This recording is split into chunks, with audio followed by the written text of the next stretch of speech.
Okay, hi everybody. So we're going to finish up with the review. Now the good news is there's actually not a lot of information that I need to go through in this packet specifically. So this is going to be a little bit quicker than the previous one, but should be really helpful in terms of what I expect you to be able to do. So real quick, all polygons have an interior angle sum of n minus 2 times 180. So that's if they're all regular, and if they're all exterior, it's going to be 360. Each interior angle, we would take this formula n minus 2 times 180, we would divide it by n, and same thing with 360 over n. Now these formulas you want to be able to use, so I'm going to show you how to use some of them.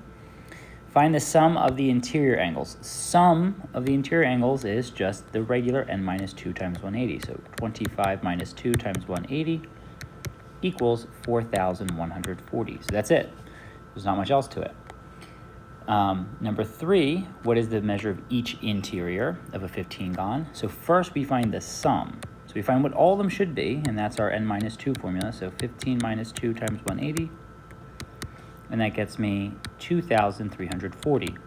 Now that's all of them added together, but I want to find what each one is for 15. So if I just split this into 15 equal pieces, I get that each angle has to be 156.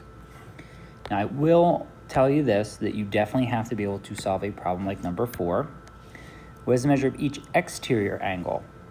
So exterior, all of them together are 360. Since it's regular, that means it's all the same, and it's a hexagon is 6 shapes. So if there's 360 split into 6 sides, it's 60 degrees each.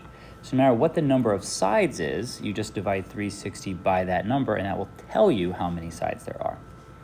Now for solving any of these questions, now this is a really good one, number 8. We can see that all the sides are equal. This is an octagon, so 8 sides. We know that all of the octagon would have n minus 2 times 180. So that would be 6 times 180. And so that would get me a total of 135 degrees. Or, I'm sorry, 1,080 degrees. And then when I split it into 8 equal angles, it's 135. So each of these angles have to be 135 degrees, each one, based on this formula to tell me the sum that I split between each of the 8 sides. So to solve for x, we just set 21x minus 33 equal to 135. And when you solve, you get that x equals 8. Now, there's not much else I want to do on this. So there's only 1 or 2 more questions I want to answer on here. And then that's it for this video. Like I said, it's going to be a little bit quicker. So for a rectangle, remember that rectangles have 90 degrees and that their diagonals bisect each other and they're all equal. So if P to R is 3x plus 5 and S to Q, since we're talking about both diagonals, we can just set each one equal to each other and solve. So by subtracting 5 on both sides, and then subtracting 5 on both sides, again, I get that x itself would have to be 7. Now, you want to make sure you read the question carefully, because just because I know what x is doesn't mean I've solved the problem. I need to find t to r. So let's plug 7 back into x.